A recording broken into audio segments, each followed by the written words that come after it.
The conversation quickly shifts from casual speculation to uncomfortable accountability. When 50 Cent steps forward with a documentary that claims to uncover what was long concealed, it forces viewers to ask a difficult question: who benefited from the silence, and why were critical truths delayed?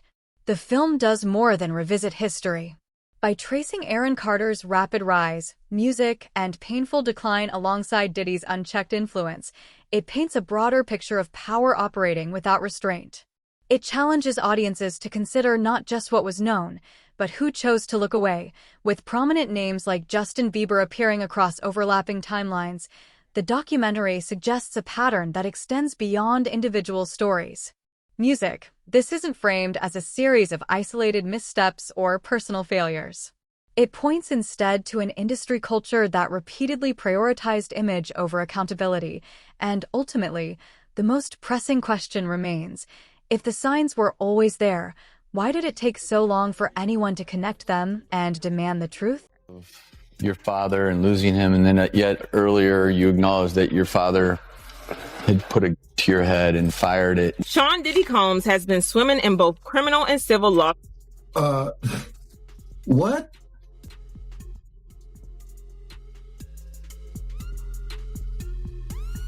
Wow. Talking about a transition. Man. Suits ever since he got indicted, and the storm doesn't seem to be letting up anytime soon. Recently, another wave of accusations has just been leveled at him, this time a staggering 25 lawsuits alleging inappropriate relationships with younger individuals. And while the whispers about his past connections with Justin Bieber and Usher during their early careers have been making rounds in the past months, a new shocking name has entered the conversation: Aaron Carter. Aaron, who allegedly first met Diddy at just 9 years old, is now being linked to allegations that have sparked heated discussions across. 50 Cent isn't merely revisiting speculation. By grounding his documentary in material that was allegedly kept out of public view, he attempts to reconstruct timelines and restore moments that seemed deliberately erased from collective memory. The film treats silence not as absence, but as evidence, urging viewers to question who shaped the narrative, why certain stories were delayed, and how unchecked power was allowed to expand behind the scenes. Heard it all, another layer of darkness gets peeled back. Right. With the way things are unfolding for Diddy, this might just turn into the scandal of the century. Aaron Carter! I just want to make everyone happy and just love and do my music.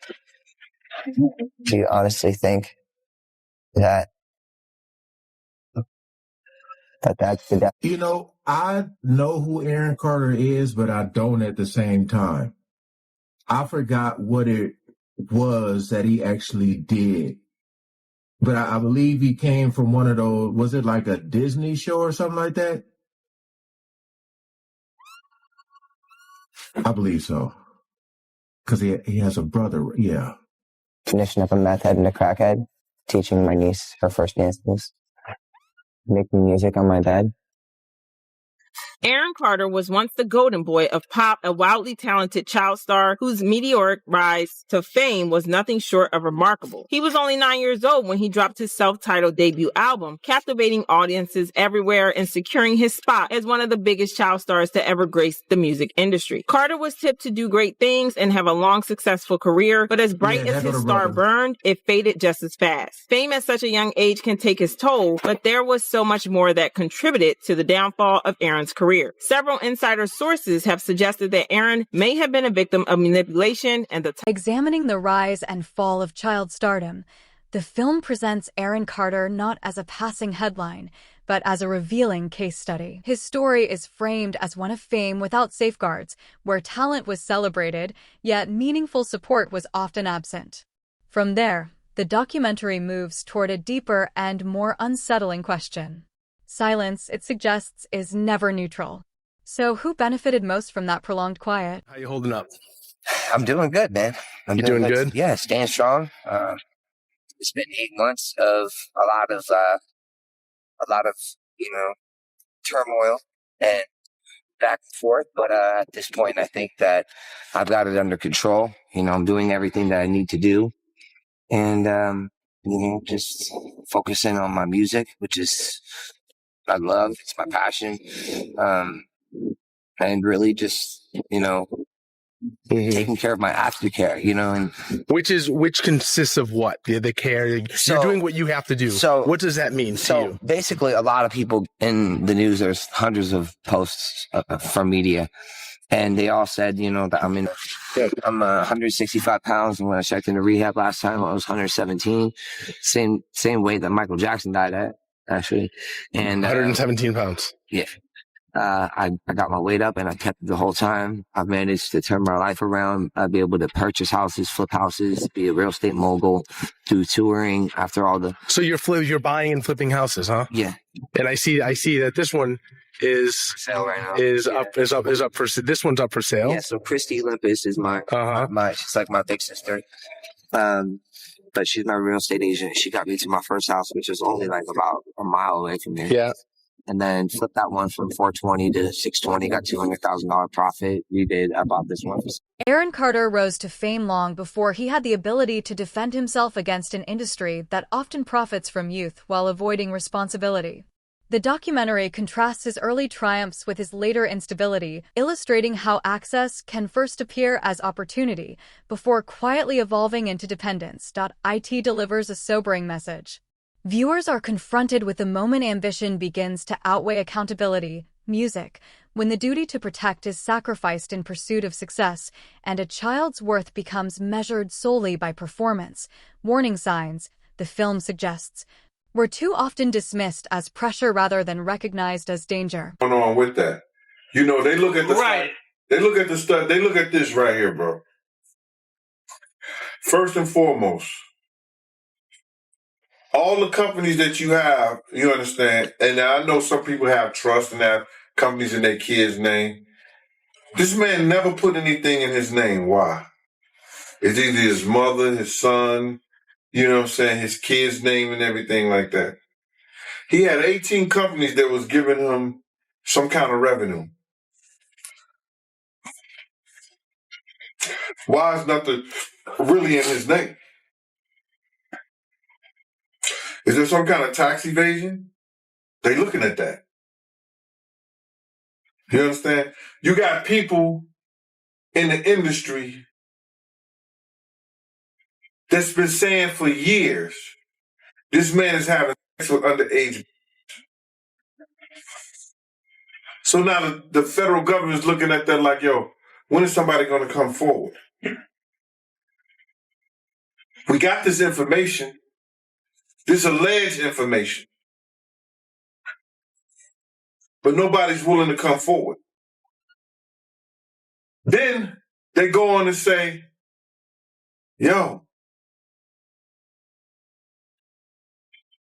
Shakur Stewart mysteriously dead. Supposed to be a self-inflicted wound. Person that had everything going for him in their life. Kim Porter, dead.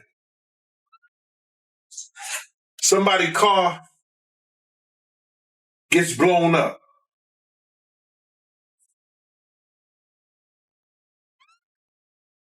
This guy is walking around threatening other actors, people. Somebody got to get involved in it. If it ain't the state, let it be the feds. Somebody got to stop him. He lucky that God given him the opportunity to be stopped while he's alive, then have to go to hell and face that shit. He got a chance to repent now, change his life. You mentioned minors, and a lot of people have been trying to drag Justin Bieber into this situation because there's a lot of suspect looking videos with Diddy and Bieber in it, and they're making a lot of allegations. Mm-hmm. Same way they made allegations about us. By analyzing who was closest to decision makers and who had access to opportunities, the movie returns to the topic of proximity on many occasions, showing that influence is seldom unintentional. Diddy is shown as a constant presence interlaced via social circles, music, prestige, and mentoring rather than as a definitive judgment. The documentary illustrates how power often moves via unofficial networks rather than formal agreements, by mapping links rather than making direct allegations. Furthermore, music. If accountability is present in the gaps between duties and titles, the movie forces organizations to consider how accountability may really be tracked. MTV Cribs, the day that I had to go show off that house, my mom and my dad told me, we're getting a divorce. You still have to go do this. I had to go show off all the stuff my whole life that was going to be taken away from me. The FBI is finally looking into the alleged murder of Aaron Carter. The details of Aaron Carter's murder have creepy similarities with the death of Diddy's ex-wife, Kim Porter. Aaron Carter begged for her in front of the world. He begged for her. Aaron Carter's persistent requests for assistance are one of the documentary's most disturbing themes. These scenes are shown as silent, stark records of terror, loneliness, and the developing realization that something was really off and that danger was uncomfortably near, rather than as spectacle or doom. Died from that pneumonia. Yes. You know, just like Kim, just like Brittany Murphy. That pneumonia ain't no joke. Yeah. Every time somebody get to telling the truth about someone, whoever's been lying, they just say a little prayer and then the pneumonia comes. Real life.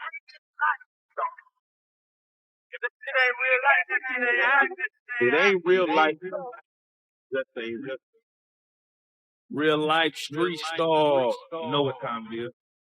Oh no, it's all good. But Uncle Ron, Beyonce's ex-bodyguard, who threatened to expose them.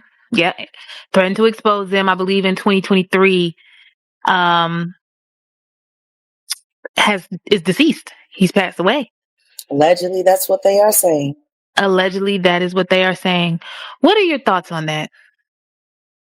Well, they said he died from that pneumonia. Yes. You know, just like Kim, just like Brittany Murphy. That pneumonia ain't no joke. Yeah.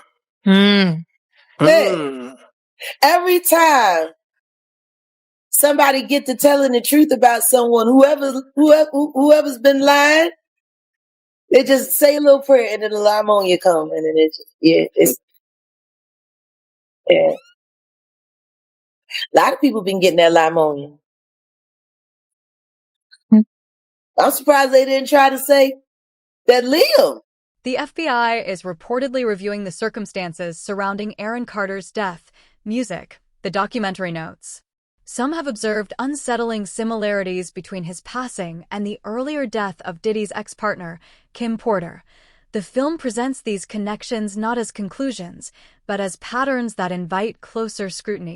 But you know, he went over that balcony. But the thing is, they say he went on his own. But there's two other things that I considered as I speculate. This is all my speculation. None of this is true yet. But what if somebody told him he had to jump off? Man. What if he would have rather jumped and be tap out? Right. You know? Or maybe imminent danger was there. And it's alleged that only escape. Right. It's alleged that he had Tootsie. No, that's not alleged. That is a fact. There, Rook. It was found in his system in his autopsy. That's not alleged. That's crazy. It's a Tootsie, yeah. Yep. Jack, Liam Payne, his fall. There's a lot of alleged things they're saying that happened. On multiple levels, his fall. There's a lot of speculations. Personal life. Right. Health. What is his ties to Diddy? I mean, all of those kids from that era, even the British bands. They all partied with Diddy. I'm just...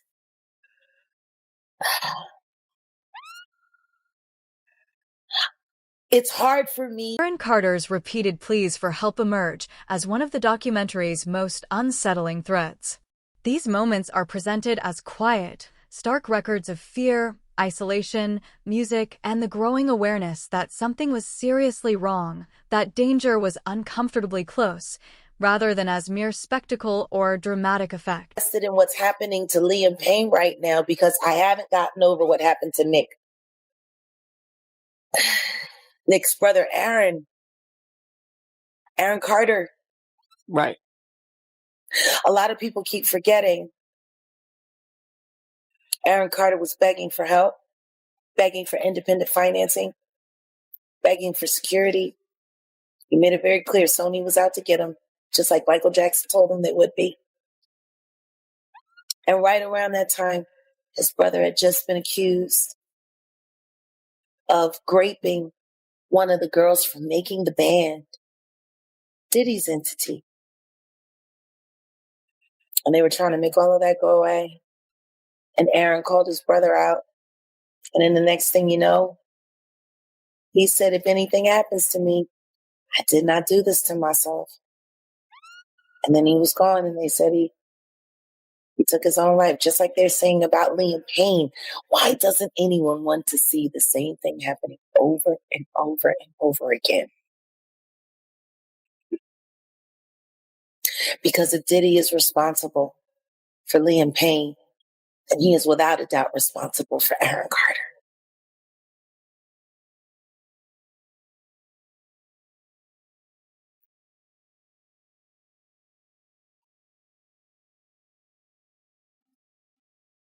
The moral responsibility of the story is shared by all. Music, social platforms amplified these events, yet meaningful action often failed to follow, revealing a system in which millions could witness suffering without real protection. The documentary confronts viewers with a difficult question. In a world where pain is broadcast so widely and so openly, who truly holds the power to intervene and act? You know what I'm saying? It's like 150 hugs. You're a public person as well, and there was one instance in Harlem, and his reaction when those people went away. Got in his car and said, I feel like I need to wash, like I'm dirt. That was, it show you his character. Was that the reason for including it? Yeah. I mean, what's the odds that you would do that in front of a camera? Like that's one of the moments where he forgot he was on tape. How do you respond to people who say that it's more about the disdain that you have for Sean Combs than it is for giving the victims a platform? What they consider a pre-existing beef, right, for 20 years, right, is me being uncomfortable with him suggesting that he takes me shopping, or I looked at it like it was like a tester. Like maybe you'll come play with me type of thing, right? And it's not personal. I think it's important to also let people know that the show is not completely the perspectives of people that did not like Sean. We weren't trying to just get the highlights, the salacious details, you know, that the real goal was to storytell. And not everyone needed to have an allegation to be a part of this project.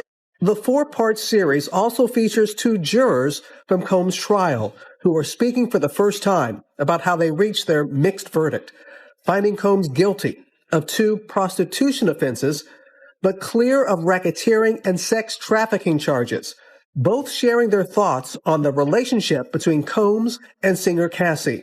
Juror 75 describing them as 2 people in love, and Juror 160 saying in part, domestic violence wasn't one of the charges. Cassie, is she a victim in all this? I believe Cassie's a victim in all this because she came in she's like 18, like 19 years old. In the very beginning, after a while, over time, you condition for it. The goal of what the film is trying to do is to let the audience kind of come in to ask questions like, were their decisions colored by certain things, and who got the benefit of the doubt, you know, in that courtroom? Do you think that hip-hop culture was on trial as much as Sean Combs was?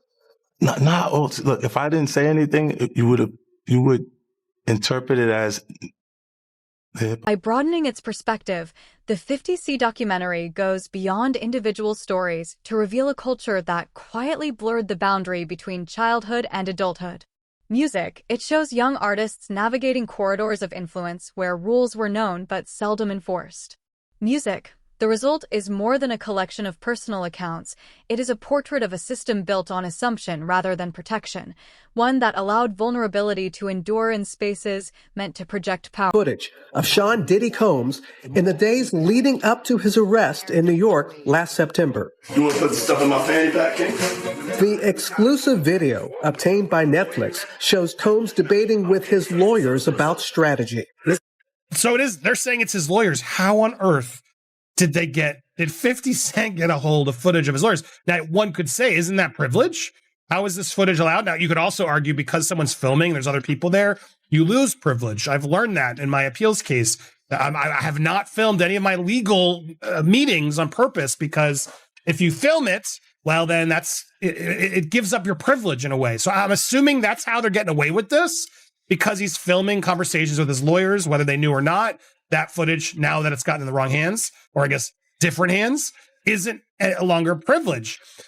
I want to get a lawyer on it to confirm it, but I got to be honest, I'm kind of shocked. You'd think, well, this should all be included. Should it not? Listen to me. I'm going to get off the phone right now, and I am going to let you professionals look at the situation and come back to me with a solution. No matter what, no matter what nobody said. Let's just, here and there, y'all are not working together the right way. We're losing. The footage is... Like, the way he's bossing around these high-powered lawyers is so revealing. Part of a new, highly anticipated docuseries by director Alex Stapleton and rapper and executive producer... Look at that smile. Look at that smile. Oh, he's loving this. Jackson, titled Sean Combs, The Reckoning. Was there anything that surprised you when you were watching? I think it was surprising that he actually filmed it. It was very interesting to watch a man who's known for his brand presence. You know, he has a really amazing knack for marketing and all of that, and how he was sort of taking that into account in how he was coming off to the public. We knew that was coming, by the way, because we learned that throughout as he was using his own kids to post birthday messages and et cetera. Like, this guy wants to control everything. The exclusive video also shows Combs in Harlem greeting fans. He's like, oh yeah, look at all these. This was. Yeah, what's up? Will you shake your hands? Yeah, let me take this. He thrives in this. This is, when people recognize him, he seems. What up? Like, barely anybody there. He's like, yeah, everybody's here looking at me.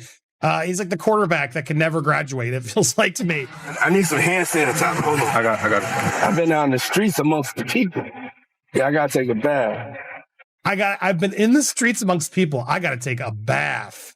He's like horrified. He's disgusted by it. Like the amount of people that actually I'm coming in contact with, like that's what I have to. References to Justin Bieber appear to highlight a recurring pathway the industry has created for emerging talent, rather than serving as direct accusations or comparisons. The film ultimately invites viewers to question whether patterns that repeat across generations can truly be dismissed as coincidence.